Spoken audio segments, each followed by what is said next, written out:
Last class में हमने tumbling तक कर लिया था, मेथड्स जो वॉशिंग की होती हैं, जिस तरीके से वॉशिंग मशीन में अलग अलग तरीके के मेथड्स यूज़ की जाती है। एजिटेशन होती है, पल्सेशन होती है, टम्बलिंग होती है। याद है सबको? हाँ जी, हेलो। Yes ma'am. हमने लास्ट क्लास में किया था कि किस किस तरीके से वॉशिंग का प्रोसेस होता है इन वॉशिंग मशीन, जो कमर्शियल वॉशिंग मशीन होती है और हाउस होल्ड मशीन होती हैं। ठीक है। अब इसके बाद ये जो इसमें हमने ये किया था कि depending on the size of machine and the type of fabric to be treated, agitators में बी मेड ऑफ प्लास्टिक। अब जो जितने साइज मशीन का जो है, या किस तरीके के डिटर्जेंट्स उसमें यूज़ होते हैं, या किस तरीके के फैब्रिक उसमें यूज़ होते हैं, जो मटेरियल यूज़ होता है, चाहे वॉशिंग मशीन का हो चाहे एजिटेटर्स का हो, वो प्लास्टिक से लेकर मेटल से लेकर बेकलाइट से लेकर जो है वेरी कर सकता है। जितना बेसिकली ये इस टाइप के मटेरियल से बनती हैं जो कि जिसपे रस्ट ना लगे, ये पानी यूज़ हो रहा है, केमिकल्स यूज़ हो रहे हैं तो भी ख़राब होने का चांसेस रहता है। इस तरीके का प्लास्टिक होता है जो ज़्यादा ख़राब ना हो due to the use of chemicals, कि केमिकल्स ख़राब डिग्रेड कर देते हैं प्लास्टिक को भी। तो इस तरीके के प्लास्टिक, इस तरीके के मेटल्स इसमें यूज़ होते हैं, इस तरीके की ब्लेड्स इसमें यूज़ होती हैं जो कि ज़्यादा जल्दी ख़राब ना हो। एजिटेटर स्पीड जो है वो भी हमारा वेरी करती है कि किस तरीके के फैब्रिक उस मशीन में यूज़ होते हैं वॉशिंग के लिए। तो ये हमारा टाइप ऑफ मटेरियल हो गया कि जो वॉशिंग मशीन्स के बनाने के लिए यूज़ होते हैं। उसके बाद नेक्स्ट प्रोसेस जो हमारा वॉशिंग के बाद जो होता है वो होता है रिंसिंग। रिंसिंग यानी कि पानी को कपड़े में से निकालना। ठीक है। तो पानी को कपड़े में से निकालने के लिए जो हम नॉर्मली घर पर मशीन देखते हैं, जो कि हमारे घरों में स्पिनर्स लगे होते हैं, वही काम है। या तो स्पिनिंग का प्रोसेस अलग से टब में होगा, या सेम टब है जिसमें वॉशिंग हो रही है, जैसे जो वन टब मशीन्स होती है उनमें फ्रंट डोर वाली, जैसे एग्जांपल के लिए, तो उसी में ही रिंसिंग होगी। आप अब इसमें विदाउट डिटर्जेंट पानी लोगे और पानी को कपड़े में से पास करोगे ताकि सारा पानी भी निकल जाए और जो है आपका सारा डिटर्जेंट भी कपड़े में से निकल जाए। ठीक है। तो it is the most important phase in the wash cycle. If the rinsing is not thorough, the clothes may look grey and dull and have a harsh texture, क्योंकि डिटर्जेंट कपड़े के अंदर रहेगा या पानी कपड़े के अंदर रहेगा, जिससे वो जो है कपड़े के को डैमेज कर सकते हैं। ठीक है। क्योंकि वो है तो बेसिकली केमिकल इन नेचर, तो केमिकल अगर ज़्यादा कॉन्टैक्ट में रहेगा कपड़े के तो वो उसको डैमेज कर सकता है। इसीलिए हमें थरली जो है पानी निकाल कर कपड़े में से सारा डिटर्जेंट, जितना भी केमिकल जो भी हमने यूज़ किया है वो सब हमें निकाल देना चाहिए। तो ये नेक्स्ट स्टेप समझ आ गया, रिंसिंग क्या होता है। वॉशिंग समझ आ गया, उसके बाद रिंसिंग होती है। फिर थर्ड स्टेप होता है वाटर एक्सट्रैक्शन। अब वाटर एक्सट्रैक्शन यानी कि अब मशीन में से जो है पानी निकालने का क्या तरीका होता है। तो वाटर एक्सट्रैक्शन में आपका आएगा अब सॉरी, रिंसिंग मीन्स हमने डिटर्जेंट निकाला, वाटर यानी कि अब हम वाटर के थ्रू हम वो निकाल रहे हैं, केमिकल या डिटर्जेंट निकाल रहे हैं। अब वाटर को निकालना कपड़े में से भी ज़रूरी है। अब वाटर को कपड़े में से निकालने के लिए हमारे पास तरीके क्या होते हैं, वही आपका स्पिनिंग हो गया। बेसिकली स्पिनिंग जो होती है, स्पिनर्स होते हैं जो बहुत तेज़ रोटेट करते हैं। मिनिमम जो स्पीड होनी चाहिए एक स्पिनर की, वो होनी चाहिए 300 आरपीएम। आरपीएम पता है सबको क्या होता है? What is RPM? हाँ जी, आरपीएम का क्या मतलब होता है, क्या यूनिट होती है RPM? Weight per minute, rotation per minute. ठीक है, कितनी बार एक मिनट में कितने राउंड ले रहा है, तो उसे हम बोलते हैं आरपीएम। यानी कि मिनिमम 300 मीन्स एक मिनट में कम से कम 300 राउंड लेने की स्पीड होनी चाहिए। ठीक है। अब इससे क्या होता है, सेंट्रीफ्यूगल फोर्स डेवलप होता है। सेंट्रीफ्यूगल फोर्स आपको पता है क्या होता है। सेंट्रीफ्यूगल फोर्स से इतना तेज अगर आपका यूज होगा तो उससे पानी जो है वो कपड़े में से निकलेगा और थ्रू अ ड्रेन या पंप जो है वो पानी बाहर मशीन से निकल जाएगा। ठीक है। तो ये पहला मेथड हो गया स्पिनिंग। जो हमने नॉर्मली अपने घर में सबने स्पिनर देखे हैं मशीन में, किसी को कोई समझने में प्रॉब्लम तो नहीं है, सब रिलेट कर सकते हैं व्हाट इज अ स्पिनर।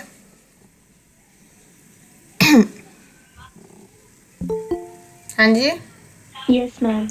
ठीक है। नेक्स्ट आपका आता है बॉटम ड्रेन। बॉटम ड्रेन का मतलब वही है जब आपका सिंगल टब है, परफोरेटेड टब्स है, उसमें नीचे जो है पानी इकट्ठा होता जाएगा, ठीक है। तो रिंसिंग हो रही है, रिंसिंग के साथ साथ जो है पानी नीचे इकट्ठा टब में होता जाएगा और टब से जो है वो निकल कर स्पिन होकर बाहर निकल जाएगा उसमें से, मशीन में से।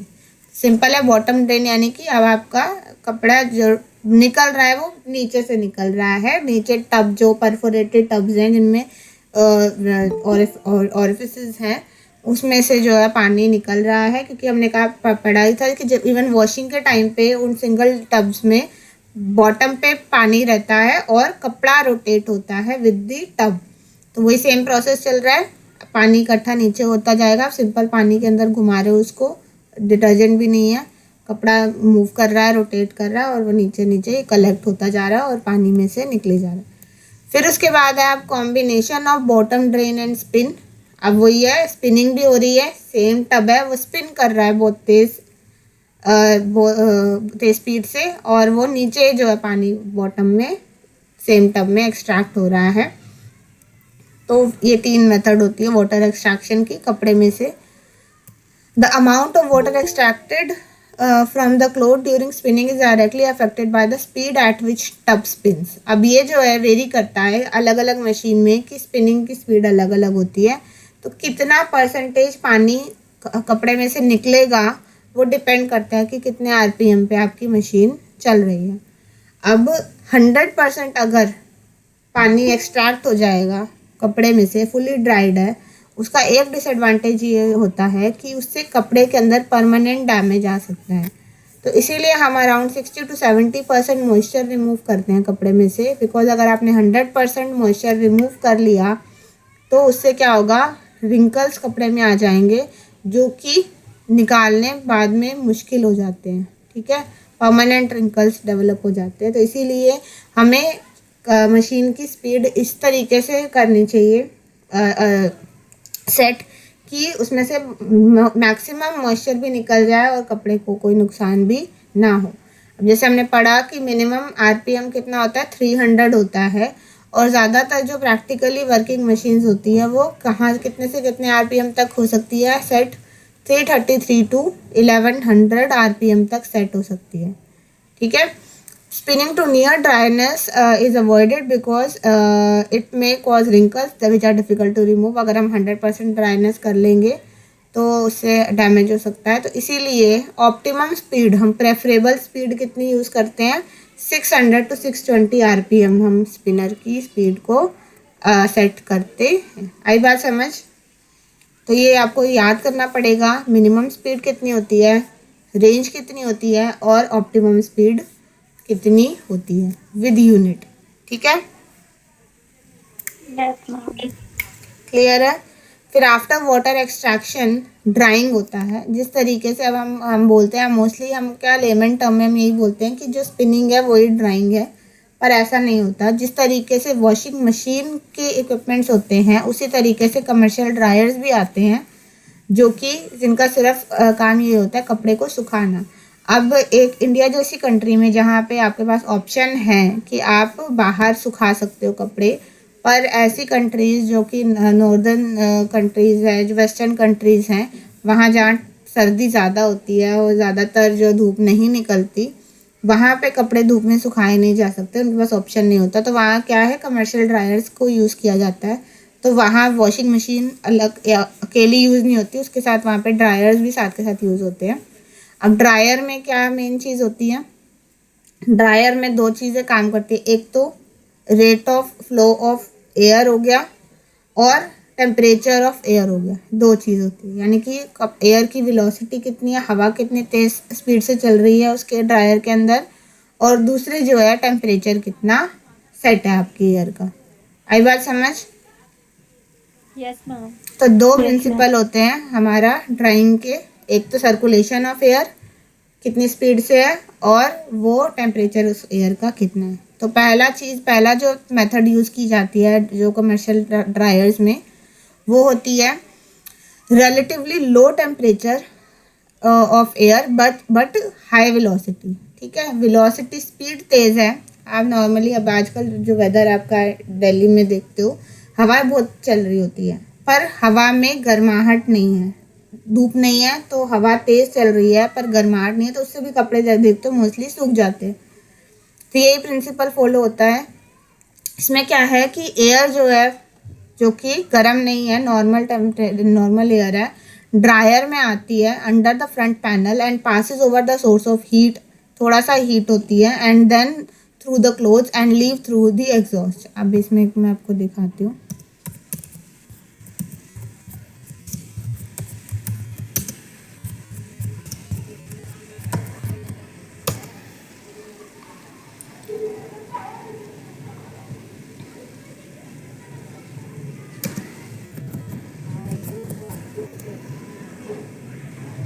ठीक है, ये जैसे आपका ड्रायर है,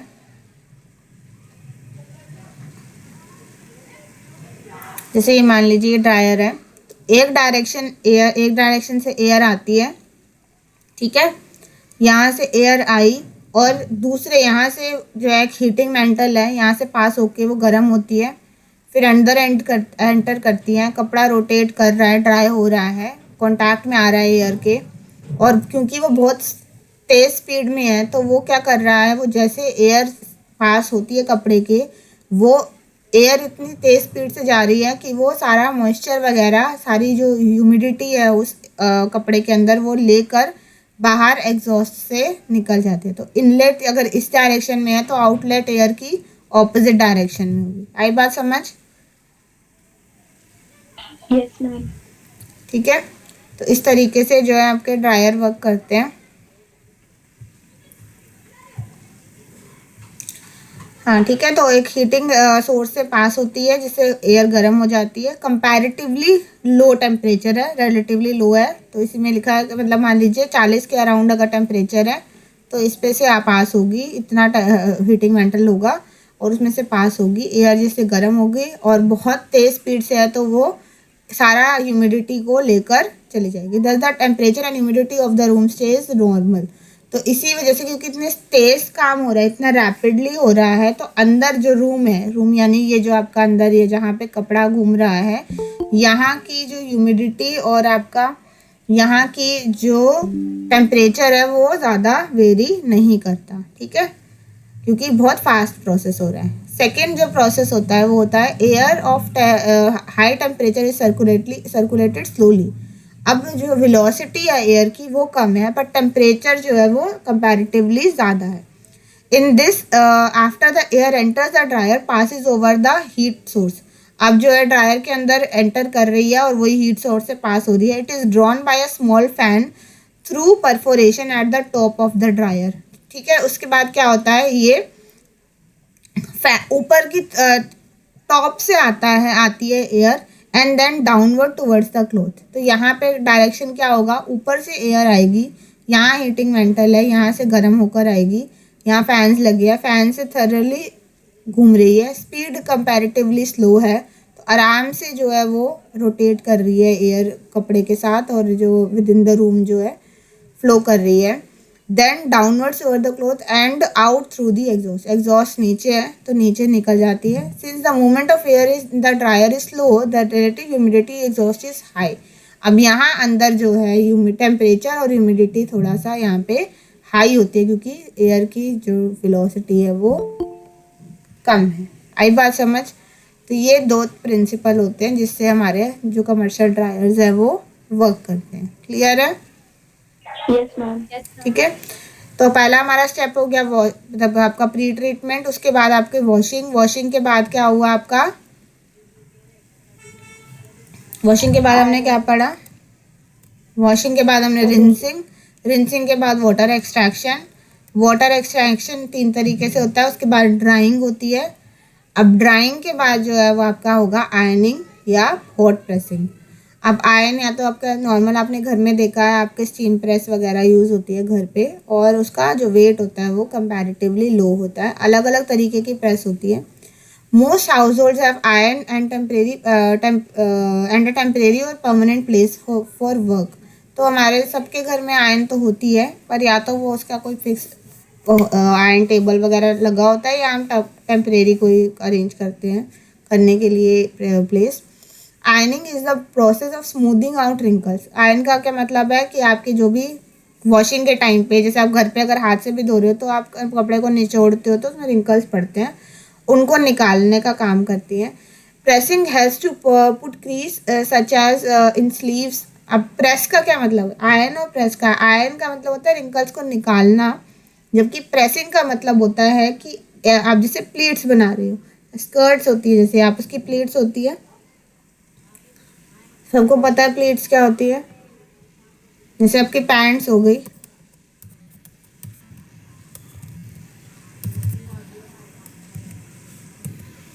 ये जैसे आपकी हैं ये प्लीट सेट करना, तो ये जब आप करते हो इसको प्रेसिंग बोला जाता है, और आयरनिंग का मतलब होता है रिंकल्स को निकालना। आई बात समझ? Yes, ma'am. ठीक है, तो ये जो दो प्रोसेस आप करते हो through the help of iron. Iron have smooth metal, सबने देखी आयरन कैसी होती है?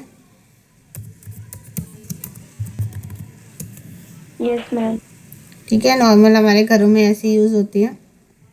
इसके अलावा जो आप धोबी के पास देते हो वो कैसी होती है? कोल वाली, आपकी कोयले वाली जो आयरन होती है Yes, ऐसी दिखती है। ma'am. ठीक है, जो ये वाली हमने जो अभी देखी थी, ये वाली कैसी होती है? ये इलेक्ट्रिकल होती है, इलेक्ट्रिसिटी से होती है। इलेक्ट्रिसिटी को हीट में कन्वर्ट किया जाता है, जिससे जो आपका नीचे का सरफेस है गर्म हो जाता है, और फिर जो है ये टेम्परेचर इंक्रीज करके, तीन प्रिंसिपल होते हैं हमारे किसी भी चीज़ को प्रेस करने के। एक पहला चीज़ होती है टेम्परेचर, दूसरी होती है स्टीम, और तीसरा होता है pressure.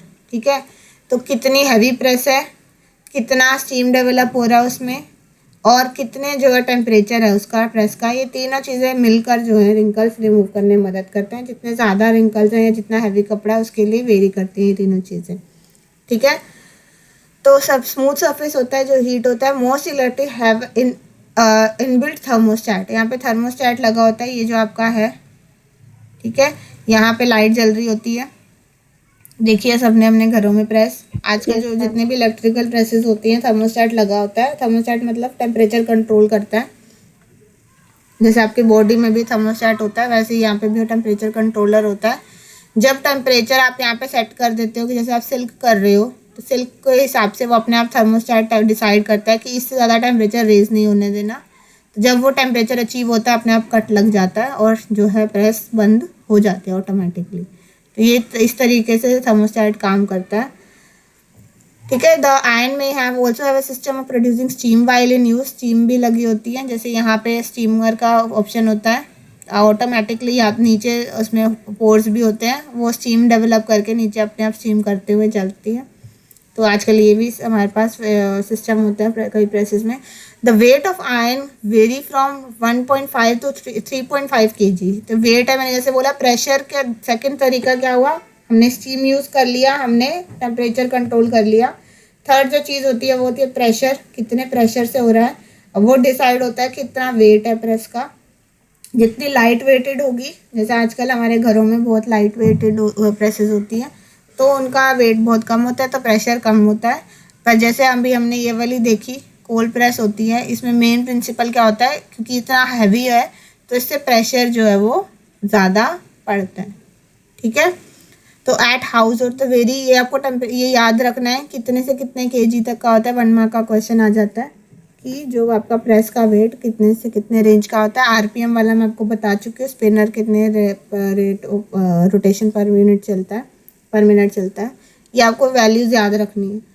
Eight household level light weight press are preferred, heavier articles like curtains. अब हैवी प्रेस हमें कब यूज़ करनी पड़ती है, जैसे जो हैवी आर्टिकल्स है जैसे कर्टेन है, बेड कवर्स है, इनके लिए हैवी आयंस की ज़रूरत पड़ती है। Though in most cases the heating is with electricity in India one can still see some charcoal iron. ये मैं आपको जो बता रही हूँ, ये वाली कैसी प्रेस है, चारकोल आयन जो है ये ये इलेक्ट्रिसिटी से नहीं चलती, कोयले से चलती हैं। इसमें जो एक मेटल बॉक्स है, ये जो आपका बॉक्स आपको नज़र आ रहा है यहाँ पे, ये मेटल बॉक्स होता है। इसके अंदर चारकोल डाला जाता है, गरम कोयला डाला जाता है, in which live coal pieces are put to heat the iron. इससे हीट डेवलप होती है, जो आपका कंडक्शन होता है आपका। Care and maintenance of apparel and articles of household usage within family may be done at different levels. अलग अलग तरीके से होते हैं घरों पर। Household laundry takes care of clothing and small articles of daily use. Bigger articles, अब जैसे नॉर्मल हम रोज़मर्रा के जो चीज़ें हैं वो घर पर धो देते हैं, मशीन में धोते हैं। जो हैवी आर्टिकल्स होते हैं वो हम कमर्शियल लॉन्ड्री में भेजते हैं। कमर्शियल लॉन्ड्रीज क्या होती हैं? कमर्शियल लॉन्ड्रीज क्या होती है?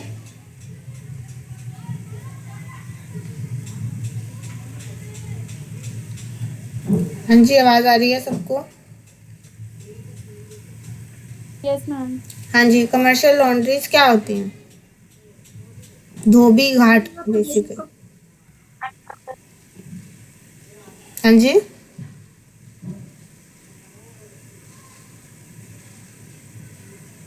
जो हम धोबी के पास कपड़े भेजते हैं, जैसे कि आप मान लीजिए आपका कोई एक्सपेंसिव सूट है, आप नहीं धोना चाह रहे हो घर पर, आपको लग रहा है कि ख़राब हो जाएगा, तो आप वो किसके पास भेजते हो? धोबी के पास देते हो। तो ये कमर्शियल लॉन्ड्रीज, ये स्मॉल लेवल होती हैं। ये लॉन्ड्रीज वेरी कर सकते हैं, कितने एम्प्लॉयज़ हैं और कितनी बड़ी इंडस्ट्री है इसकी। ये अलग अलग छोटे से छोटे स्केल से लेकर बड़े से बड़े स्केल तक हो सकती हैं। ठीक है, तो ये जो आपके हैवी आर्टिकल्स होते हैं, जैसे पर्दे हो गए, आपके कंबल हो गए, रजाइयाँ हो गई, तो ये जो हम अपने घर पर धोने अवॉइड करते हैं, क्योंकि एक्सपेंसिव होते हैं और हम ख़राब कर सकते हैं अपनी मशीन में वॉश करके। तो ये कमर्शियल लॉन्ड्रीज को दिए जाते हैं। Sometimes services are hired for individual profession who collect the material from household for washing and, जैसे मैंने बताया धोबी जो बोलते हैं, धोबी को हायर किया जाता है अपने एरिया में, वो आके कलेक्ट करते हैं आपके घर के। कई लोग जो है घर पर कपड़े धोते ही नहीं हैं, वो धोबी को ही देते हैं, तो वो आकर आपके कपड़े कलेक्ट करते हैं और फिर आपको धोकर आपको वापस करके सारा फिनिशिंग वाइन वगैरह करके आपको दे जाते हैं। इनको क्या बोला जाता है? धोबी बोला जाता है। Serve individual household and institution like student hostels, ये घरों पे, हॉस्टल्स में जहाँ पे बच्चों के पास टाइम नहीं होता कपड़े धोने के लिए, वहाँ पे, छोटे होटल्स वगैरह में, रेस्टोरेंट्स वगैरह में ये लोग काम करते हैं। They generally work from their homes, ये अपने घरों पे ही कपड़े धोने का काम करते हैं। कोई इंडस्ट्री या कोई इनका सच कोई जो है वो कोई ऑर्गेनाइजेशन नहीं होती पर से। पर for washing they may use of special mark places in town and cities called dhobi ghat, जो इनके लिए स्पेशल एक लोकेशन होती है जहाँ कपड़े धोते हैं, धोबी घाट बोलते हैं। जो बॉम्बे में बहुत पॉपुलर होती हैं, जो दिल्ली जैसी जगह पे ज़्यादा नहीं है, बट बॉम्बे जैसी जगह में जहाँ पे स्पेशल एक प्लेस होता है जहाँ पे काम किया जाता है। ठीक है, मैं इसमें आपको एक्टिविटी दी है। Make a list of the type of fabric articles in your time, categorise them according to the maintenance activity done within the household, send to commercial laundry or use made of certain professional. तो अपने घर में ही आप normal देखते हो, एक list बनाने को बोला गया इसमें कि आप एक लिस्ट बनाइए कि कौन सी चीज़ें आप घर पर रेगुलरली करते हो केयर एंड मेंटेनेंस, और कौन सी के लिए आप बाहर यूज़ करते हो। तो थोड़ा आप एग्जांपल दे सकते हैं आपके घर में क्या क्या चीज़ें घर पर यूज़ धोने के लिए यूज़ होती हैं और कौन सी बाहर जाती हैं? मैम ब्लैंकेट्स वगैरह बाहर जाते हैं। Ma'am blazers, coat blazers. वगैरह। मैम जो साड़ी होती है ड्राई क्लीन के लिए जाती हाँ देखो, अब मैं यही बोलना चाह रही थी कि एक होता है लॉन्ड्री। लॉन्ड्री में आपका पूरी वॉशिंग वाली प्रोसेस आता है। ठीक है, लॉन्ड्री का मतलब होता है पानी से धुलाई भी लॉन्ड्री में आती है, जो धोबी वाला काम है। तो उसमें आयरन हो गया, कपड़े के दाग वगैरह निकालने, ये सब एक्टिविटीज़ होती है। पर ड्राई क्लीनिंग में डिफरेंस ये होता है कि ड्राई क्लीनिंग में विदाउट वाटर जो है आप कपड़े को वॉश कर रहे हो। ठीक है, तो उसमें स्पेशल सॉल्वेंट्स वगैरह यूज़ होते हैं जो, और पानी का बिल्कुल भी यूज़ नहीं होता। ठीक है, तो dry cleaning is a different thing और laundry is a different thing, तो दोनों में डिफरेंस पता होना ज़रूरी होता है। The concept of individual worker grew up into laundries और ड्राई क्लीनिंग शॉप। तो ये दोनों तरीके की हमें मिलती हैं फैसिलिटी, लॉन्ड्री की मिलती है, डेली की भी जो लॉन्ड्रीज होती हैं लोगों की वो भी होती हैं, कुछ ओकेजनली करवाते हैं वो भी होती है। और ड्राई क्लीनिंग जो कई चीज़ें जो पानी से धोई नहीं जा सकती, जो पानी, क्या क्या चीज़ें नहीं धोई जा सकती, जैसे आपका ब्लेजर्स हो गए, आप पानी से धोगे श्रिंक हो जाएंगे, ख़राब हो जाएंगे। आपकी एक्सपेंसिव साड़ीज़ हो गई, आपके लहंगा वगैरह हो गया, अगर आप इसको धोगे तो ये भी ख़राब हो जाएंगे। जो आपकी जरी का काम होता है साड़ी वगैरह पे, वो भी ख़राब हो जाता है अगर आप पानी से उसको धोते हो। तो ऐसी चीज़ों को क्या कराया जाता है, ड्राई क्लीन कराया जाता है। ठीक है। Here the customer takes the article for cleaning and comes back a few days later to collect finish. अब यहाँ पे क्या होता है, इसमें दो तरीके की सर्विसेज होती है। या तो कस्टमर जा रहा है और वो जाकर अपने जो भी चीज़ उन्हें लॉन्ड्री वगैरह करवानी है या क्लीन करवानी है, ड्राई क्लीन करवानी है, वो देकर आता है। दूसरा तरीका होता है कि जो घर आकर कस्टमर जो है वो कस्टमर से कलेक्ट करते हैं। तो bigger laundries often have several centres और shop in different parts of the city. Some laundries also provide services of transport of material to and from the customer. तो जैसे कि आपका जो है घर पर आपने ऑर्डर कर दिया और वो हाथ से आके कलेक्ट करेंगे और आपको वापस वॉश कर देकर भी जाएंगे। दो तरीके से काम होते हैं। This is specially so in the case of institution like hostel, small hotels, restaurants and also hospital and nursing homes. कौन सी ऑर्गेनाइजेशन इस फैसिलिटी का एडवांटेज लेती है? हॉस्टल्स हो गए, क्योंकि वहाँ बच्चे जाकर दे के आना काफ़ी रेगुलर वाला काम हो जाता है। होटल्स, छोटे छोटे जो होटल्स होते हैं जिनके पास इतना स्पेस नहीं है कि वो अपना खुद का लॉन्ड्री यूनिट बना सके, तो ऐसे छोटे छोटे होटल्स होते हैं, वो लोग क्या करते हैं, वो लोग इनको हायर करते हैं, जहाँ से वो डेली जो है रूटीन वाइज कलेक्ट करते हैं सामान को और वापस क्लीन करके दे के जाते हैं। रेस्टोरेंट्स वगैरह हैं, वो भी खुद यूनिट बनाना उनके लिए ज़्यादा एक्सपेंसिव होता है और इतना उनके पास लोड होता है कि वो धो नहीं सकते। एंड स्मॉल हॉस्पिटल्स वगैरह और नर्सिंग होम्स, तो ये लोग जो है एज ऑन कॉन्ट्रैक्चुअल बेसिस पे हायर करते हैं बेसिकली, जो रेगुलरली इनको देने की ज़रूरत पड़ती है। Commercial laundries are organise in different sections. अब जो लॉन्ड्री सेक्शन, जैसे आपका हमने लास्ट चैप्टर में अपना हॉस्पिटैलिटी मैनेजमेंट में अलग अलग यूनिट्स पढ़ी थी, अलग अलग डिपार्टमेंट्स होते हैं। सिमिलरली लॉन्ड्रीज जो होती हैं कमर्शियल, उनकी भी डिफरेंट डिफरेंट यूनिट्स होती हैं हर सेक्शन में। जैसे कि वॉशिंग सेक्शन अलग होगा, वाटर एक्सट्रैक्शन सेक्शन अलग होगा, ड्राइंग सेक्शन अलग होगा, प्रेसिंग आयरनिंग अलग होगा, और कुछ जो होती है कंबाइंड होती है, ड्राई क्लीनिंग वाली भी सेम लॉन्ड्री सर्विस प्रोवाइड कर रहा है, तो लॉन्ड्री के लिए अलग होगा और ड्राई क्लीनिंग के लिए अलग होगा। ठीक है। अब इसी तरीके से कुछ अलग कुछ बड़ी बड़ी जो लॉन्ड्रीज होती है वो क्या करते हैं, वो हॉस्पिटल वाला लोड और जो बाकी का जो लोड है वो इंडिविजुअल लोड हो गया, वो सेपरेट सेक्शन में करते हैं, क्योंकि हॉस्पिटल से जो आपका सामान आ रहा है उसमें इन्फेक्शन का खतरा होता है, तो इसीलिए वो हॉस्पिटल का जो सामान होगा वो अलग धोते हैं, अलग ट्रीट करते हैं, और जो रेगुलर डोमेस्टिक चीज़ें हैं वो अलग करते हैं।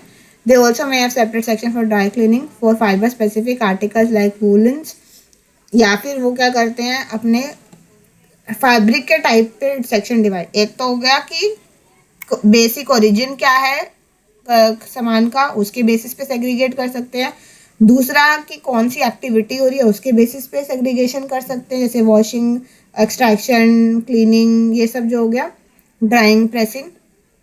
और तीसरा तरीका जो हो गया वो सेक्शन डिवाइड होता है टाइप ऑफ आर्टिकल, यानी वुलन का अलग जगह धोया जाएगा, सिल्क अलग जगह धोया जाएगा, सिंथेटिक अलग जगह धोया जाएगा, कंबल, कारपेट्स वगैरह अलग जगह धोए जाएंगे। आई बात समझ? तो 3 तरीके से जो है वो सेग्रीगेशन लॉन्ड्री के अलग अलग डिपार्टमेंट्स की हो सकती है।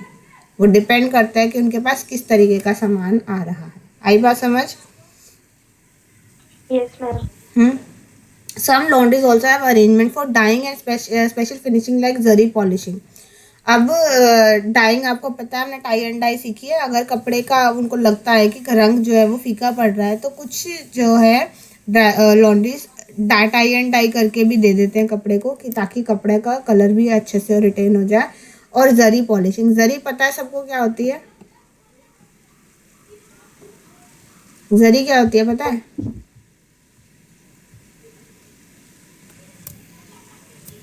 हाँ जी मैम। जरी का काम होता है, जैसे आपका मेटल की वायर होती है उस तरीके से, क्या दिख रहा है आपको? एम्ब्रॉयडरी होती है, बट वो जो बेसिक उसका नेचर क्या है, वो थ्रेड का मेटल है वो, ठीक है। Yes ma'am. तो ये जो है जिस तरीके से मेटल आपका पानी ज़्यादा डलने से या ऑक्सीजनेट होने से रस्ट आ जाती है उसमें, उस पर धब्बे पड़ जाते हैं या कलर ब्लैक हो जाता है, उसका डार्क हो जाता है।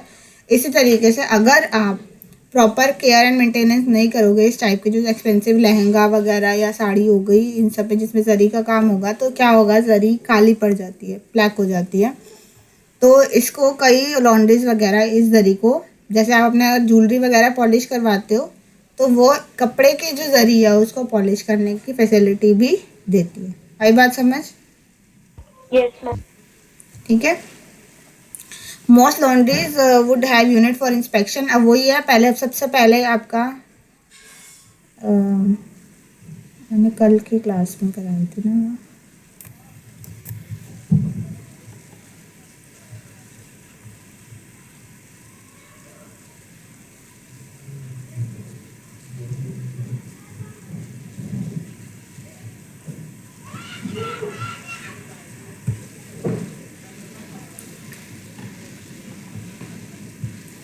1 मिनट, ये ना हम थोड़ा सा वीडियो देखते हैं कि किस तरीके से प्रोसेस होता है आपका ड्राई क्लीनिंग का। लॉन्ड्री में बस वो ये ड्राई क्लीनिंग की तरह ही होगा, लॉन्ड्री में वाटर और डिटर्जेंट से धुलाई होगी, और ड्राई क्लीनिंग में जो है हमारे स्पेशल सॉल्वेंट्स यूज़ होते हैं, उससे धुलाई होती है। एक बार हम ये वीडियो देख लेते हैं तो समझने में आसानी होगी।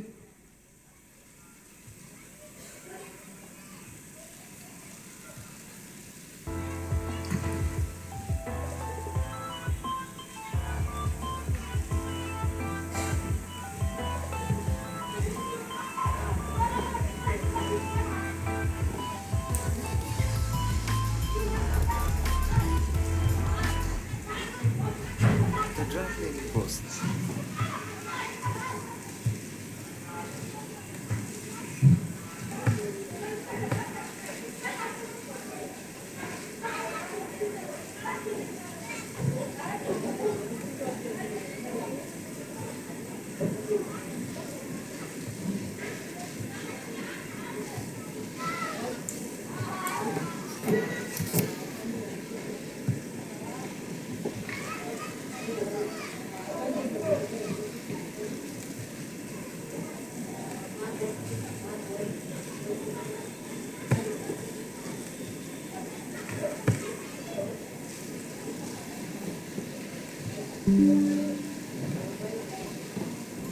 What exactly is it? आवाज़ आ रही है सबको? Yes ma'am. ठीक है। Please dry cleaning. It's likely a question that you have asked yourself on numerous occasions. Let's know what is dry cleaning. In the simplest of terms, dry cleaning is a cleaning process for clothing and textile using a chemical solvent rather than water. Despite its name, dry cleaning is not a dry process. Clothes are soaked in a liquid solvent. ये जो है liquid solvent डलता है इसमें, पानी जिस तरीके से हम नॉर्मल मशीन का हमने प्रोसेस उस दिन पढ़ा था, वीडियो भी देखी थी, तो इसमें भी उसी तरीके से होता है। बट ये सॉल्वेंट दोनों काम करते हैं, डिटर्जेंट और वाटर दोनों का काम करते हैं, और उसमें से सारा जो भी गंदगी और जो भी डर्ट वगैरह है वो निकाल देते हैं। पर इसका यही है कि कपड़ा गीला नहीं होगा। अब कुछ वुलन क्लोथ्स हो गए या ऐसे जो आपका ब्लेजर वगैरह हो गया, ये जैसे ही पानी के कांटेक्ट में आते हैं इनके फाइबर्स डैमेज हो जाते हैं। तो फाइबर और डिटर्जेंट अगर उसकी प्रेजेंस में आएंगे तो ये थोड़े से स्वेल होते हैं, फिर उसको ख़राब हो जाते हैं बेसिकली। तो इसके लिए पर्टिकुलर हर तरीके के फैब्रिक के लिए अलग तरीके का सॉल्वेंट यूज़ करना पड़ता है, और ये कपड़े को गीला नहीं होने देता, जिससे वो कपड़ा ख़राब नहीं होता। ठीक है। Trichloroethylene, which the industry calls PARC, is the most widely used solvent. Alternative solvents are trichloroethylene and petroleum spirit. Dry cleaning can be beneficial for garments made from the fiber that don't react well when exposed to water, like silk and wool. It's also good for the garments that should not be exposed to the heat of a traditional dryer.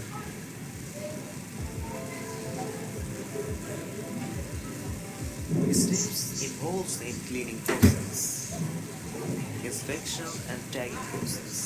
While you take हाँ, देखो inspection और tagging process में क्या होता है कि पहले सारा, जैसे हम नॉर्मली भी जब हम लॉन्ड्री में देते हैं कपड़े, तो उनका पहला यही स्टेप होता है कि वो पूरा कपड़े को इंस्पेक्ट करते हैं कि कहीं कोई दाग तो नहीं लगा, कहीं कोई बटन तो नहीं टूटा, कहीं से फटा तो नहीं हुआ। और फिर वो सबसे पहला काम वॉशिंग में सबसे पहला काम ही होता है कि उसको इंस्पेक्ट करके अगर कोई ख़राबी है तो उसको पहले सबसे पहले ठीक करना उस लोकेशन पे। तो इसीलिए किया जाता है। और क्योंकि ये पेड सर्विस है तो वो हर चीज़ को टैगिंग के टाइम पे वो नोट कर लेते हैं ये प्रॉब्लम थी और हमने ये ठीक किया, तो उसके चार्जेस भी वो उसमें इंक्लूड करके देते हैं। टैगिंग सबसे मेन है, क्योंकि अगर प्रॉपर टैगिंग नहीं होगी तो उससे आइडेंटिफाई करने में प्रॉब्लम हो जाएगी कि कपड़ा कहाँ से आया, किसका था, किसको बिलोंग करता था। इसीलिए टैगिंग और इंस्पेक्शन जो है सबसे मेन चीज़ होती है। your garments into cleaners, the dry cleaners create a tag for your items. This is also when your clothes are examined for any stain, missing button, tear, etc. देखो कहीं फटा हुआ है, कहीं दाग वगैरह लगा है तो वो निकालेंगे।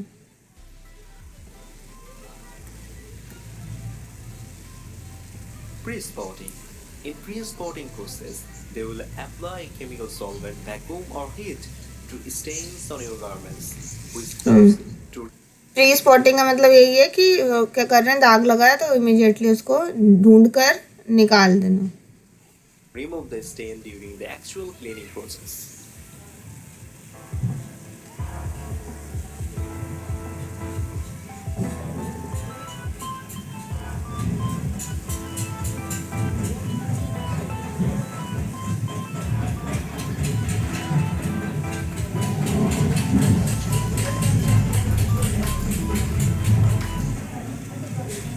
The dry cleaning process. This is the part we never see. Once our clothes have been pre-spotted, our clothes are placed into a cleaning machine and submerged into non-water solvent. ये जो क्लीनिंग मशीन है, dry cleaning machine है, ये washing machine की तरह ही काम करती है, बट इसमें आप जो है इसके मटेरियल इस तरीके के होंगे कि जो सॉल्वेंट यूज़ कर रहे हैं वो ख़राब ना करें इसको। ठीक है, जो हमारी वॉशिंग मशीन उस मटेरियल से बनती है जो कि डिटर्जेंट से ख़राब नहीं होती और पानी से ख़राब नहीं होती। Dry cleaning machine specially design होती है कि जो सॉल्वेंट उसके अंदर डल रहा है वो उसके साथ रिएक्ट होकर उसको ख़राब ना करे। तो इसीलिए आप ड्राई क्लीनिंग वाले सॉल्वेंट आप नॉर्मल वॉशिंग मशीन में यूज़ नहीं कर सकते। तो इसीलिए दोनों के लिए अलग टाइप की मशीन यूज़ होती है। Holes are then floated in a perforated cylinder while the cleaning solvent is releases a steady amount throughout the entire process. From there, the machine rapidly spinning the clothes to get rid of any excess solvent. वो ये spinning हो रही है, spinning होके जो access solvent होगा वो नीचे कलेक्ट हो जाएगा और अलग दोबारा रीयूज़ भी हो सकता है। और इसके बाद अगर कोई ट्रेसेस बच जाते हैं सॉल्वेंट के कपड़े के अंदर तो उसको हीट करके गर्म एयर मतलब हॉट एयर पास कर दी जाती है, जिससे कि अगर कोई एक्सेस सॉल्वेंट होगा तो वो उसमें से इवेपोरेट कर दिया जाता है। क्योंकि जिस तरीके से डिटर्जेंट कपड़े में अगर रह जाए तो वो डैमेज कर सकता है, इसी तरीके से अगर सॉल्वेंट कपड़े के अंदर रह जाए तो कपड़े को ख़राब कर सकता है। तो इसीलिए सॉल्वेंट रिमूवल भी ज़रूरी होता है। Releases warm air. Your cloth emerges completely dry. And finally finishing. तो ये ड्राइंग कर ली, कम्प्लीटली ड्राई कर दिया, सारा सॉल्वेंट रिमूव कर दिया। अब फिनिशिंग में आपका वही है स्टीम करना, स्टीम प्रेस करना या आयरन प्रेस करना, जिस तरीके से भी जो उस पे कपड़े पे सूटेबल होगा। Have gone through the complete dry cleaning process. They're pressed, steam or iron for presentation. अब देखो ये स्टीम प्रेस है, ये जो हो रहा है यहाँ पे ये स्टीम प्रेसिंग है।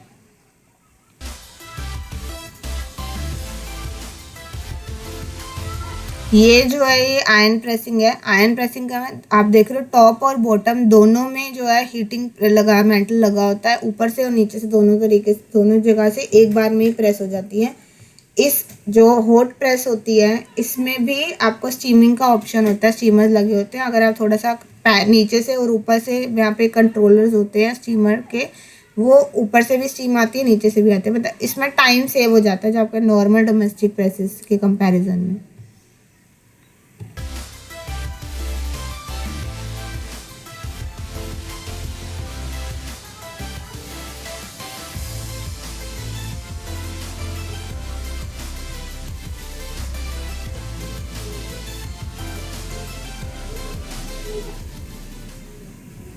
This is the part we love because it makes our clothes look and feel amazing.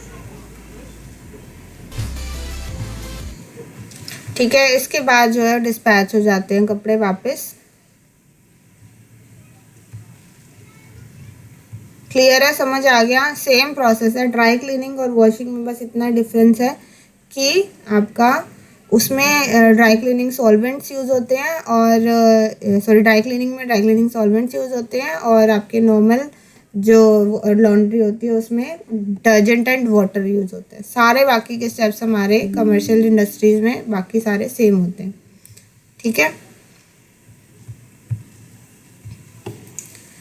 तो ये वाला हमने कर लिया। हम हैव यूनिट्स और इंस्पेक्शन, वही भी हमने देख लिया। अब इंस्पेक्शन कैसे होता है? सॉर्टिंग आउट मटेरियल, आइडेंटिफाई, अलग अलग सॉर्ट करना। कलरफुल आर्टिकल्स अलग होंगे, गंदे वाले ज़्यादा गंदे अलग होंगे, कम गंदे अलग होंगे, इस तरीके से सॉर्ट आउट करते हैं।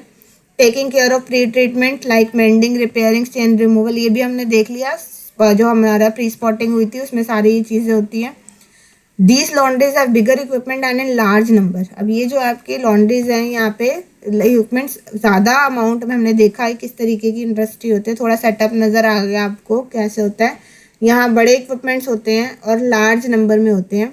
The washing machine have a capacity to, ये अंडरलाइन कर लीजिए, आपकी कैपेसिटी जो कमर्शियल लॉन्ड्री वॉशिंग मशीन की होती है वो 100 kg से होती है और जो घरों की होती है वो 5 से 10, डोमेस्टिक की कैपेसिटी 5 से 10 kg की होती है, जबकि कमर्शियल की कैपेसिटी 100 kg तक का लोड एक साइकिल में ले सकती है। They have separate machines for dry cleaning, मैंने आपको दिखा दी, ड्राई क्लीनिंग मशीन्स अलग होती हैं। Other equipments include hydro extractor, dryers, flat belt ironing हमने देखी अभी, फ्लैट बेड आयरनिंग हमने देखी, प्रेसिंग इक्विपमेंट्स देख लिए। इसके बाद रोलर प्रेसिंग भी होती है, रोलर प्रेसिंग भी दिखा देती हूँ आपको कैसी होती है। Excuse me ma'am. हाँ जी मैम मुझे ना आइस टेस्ट के लिए जाना है तो मैं क्लास लीव कर दूँ? हाँ कर दो, नाम अपने अटेंडेंस मार्क कर दो। ठीक है, रोलर प्रेस होती है इस तरीके से। अब इसमें से कपड़ा जाता है,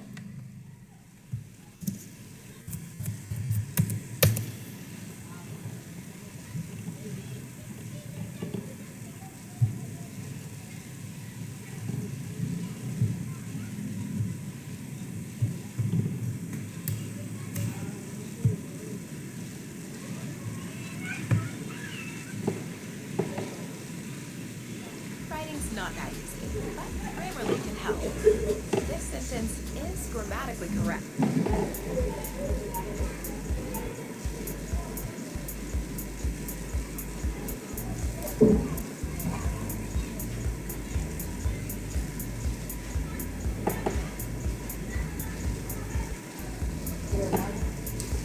ऐसे क्लियर नहीं है।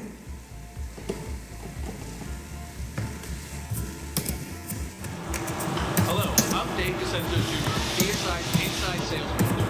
Today, I'm going to talk about how you can utilize DSI's state-of-the-art land. ये देखिए इस तरीके की होती है।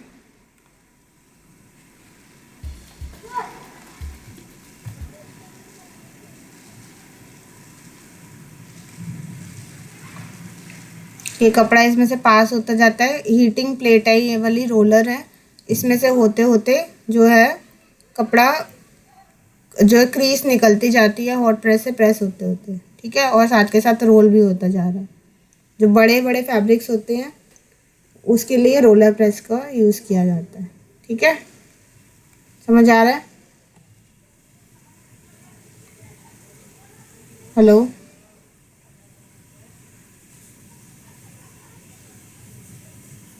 हेलो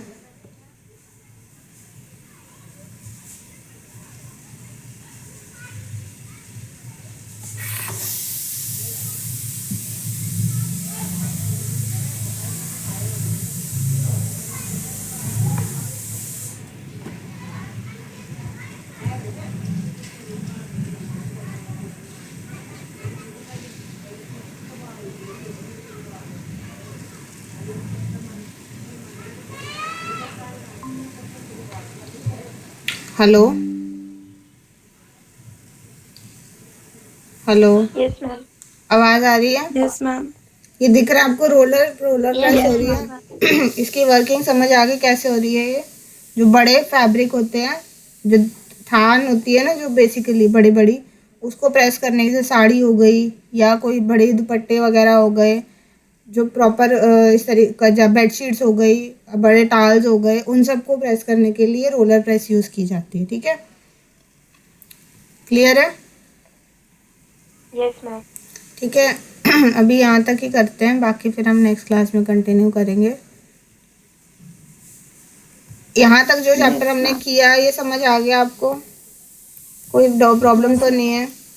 ठीक है, बस इतना सा रह गया, थोड़ा ये कवर कर देते हैं। इसके अलावा calendering machine, folding, packaging, tables, trolleys और ये सब इक्विपमेंट्स उनके पास होते हैं, ये हमने देख लिए। The commercial establishment have a system of keeping record keeping मैंने आपको बताया ज़रूरी है। अगर आप रिकॉर्ड प्रॉपर नहीं करोगे मेंटेन कि क्या चीज़ में कौन सी ट्रीटमेंट दी गई, कहाँ से रिसीव हुआ, कहाँ जाएगा, क्या क्या उसके साथ हुआ कपड़े के साथ, तो वो फिर बाद में आपको एक तो सही इंसान के पास वो जा नहीं पाएगी, वापस अंदर आई किसी के पास, चली किसी और के पास, या गुम गई।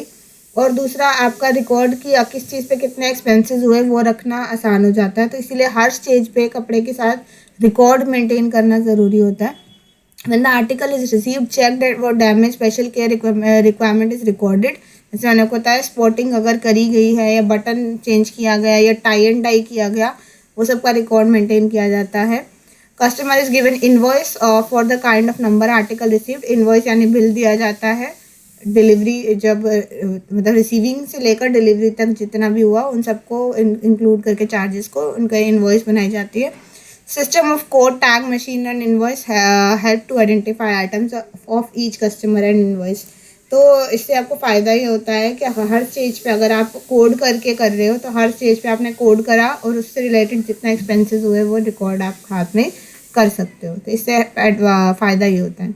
बाकी इंस्टीट्यूशन से हम कल का करेंगे। अटेंडेंस बोल दीजिए। क्लियर है सबको ये टॉपिक बेसिक जितना भी हमने आज किया? Yes, ma'am. कोई डाउट नहीं है? वीडियोस वगैरह भी हमने देख लिया साथ के साथ, ताकि प्रैक्टिकल भी नॉलेज आपको हो जाए, काम कैसे करते हैं ये मशीन्स वगैरह। रोल नंबर 1, एक काम करो, अपना अभी जो मैं स्क्रीन शेयर कर रही हूँ उसका वो ले लो, स्क्रीनशॉट लेके अपने ग्रुप पे डाल दो, और मैं जिस जिसकी अटेंडेंस लगा रही हूँ वो नोट करते जाओ और एग्जिट करते जाओ। ठीक है?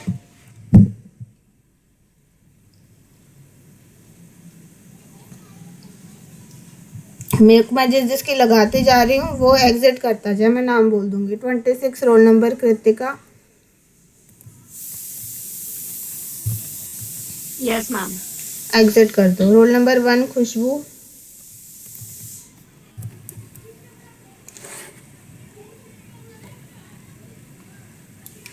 Role number 7 Neetu. Yes, ma'am. Exit कर दो। 43 Yes, ma'am. मीनाक्षी। 28 हाँ 28 अंजलि। इनके मैंने लगा दी है, तो ये बच्चे जिन जिन के नाम मैं ले रही हूँ वो एग्जिट करते जाएं साथ के साथ। 14 नजीना। 14 नजीना। Present, ना ma'am. नाम बोल तो कौन पूछ रहा है? 12 प्रीति। 31 अदिति। Present, ma'am. हाँ जी, लगा दी। ये बच्चों की लगी अटेंडेंस। 26 कृतिका। लगा दी है। Number 20. 20 बेटा आपने स्क्रीनशॉट नहीं डाला। Ma'am, number 36.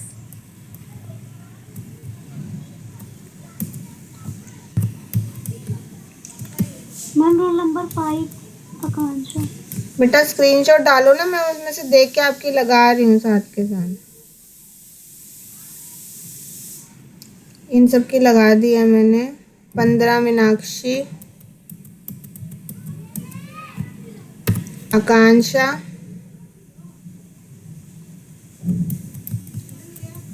5 आकांक्षा लगा दिया। 24 राखी लगा दिया है। Yes, ma'am. 42 प्राची लगा दिया। 38 स्नेहा लगा दिया। 23 सिमरन। लगा दिए। 16 हंसिका लगा दी है। 20 रोशनी लगा दिया है। 5 आकांक्षा लगा दिया है। ठीक है, इन सब की लगाइए। 36 अनन्या लगा दिया। बस यही है, 17 बच्चे थे आई गेस। कोई रह गया इनके अलावा?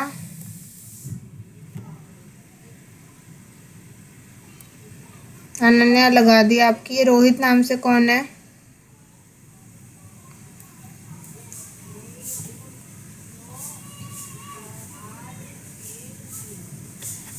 मैम हाँ बोलो, कौन है? प्रैक्टिकल लेवल और 12 के ना बॉक्सेस भरने में समझ नहीं आ रहे मैम, कुछ रेफरेंस के लिए भेज दो।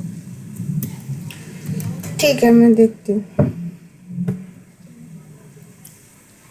सबकी लग गई है अटेंडेंस?